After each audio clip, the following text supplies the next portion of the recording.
ভালোবাসা এক আর রূপের মোহ আর, এ দুয়ে বড় গোল বাঁধে, আর পুরুষেই বেশি গোল বাঁধায়। রূপের মোহটা তোমাদের চেয়ে আমাদের নাকি অনেক কম, তাই একদণ্ডেই আমরা তোমাদের মতো উন্মত্ত হয়ে উঠিনে। তোমরা এসে যখন ভালোবাসা জানাও, কত কথায় কত ভাবে যখন প্রকাশ করো, আমরা চুপ করে থাকি। অনেক সময় তোমাদের মনে ক্লেশ দিতে লজ্জা করে, দুঃখ হয়, সংকোচে বাঁধে। মুখ দেখতেও যখন ঘৃণা বোধ হয়, তখনও হয়তো লজ্জায় বলতে পারিনি আমি তোমাকে ভালোবাসতে পারবো না। তারপরে একটা বাহ্যিক প্রণয়ের অভিনয় চলে।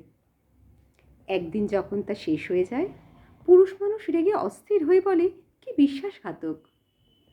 সবাই সেই কথা শোনে, সেই কথাই বোঝে। আমরা তখনও চুপ করে থাকি।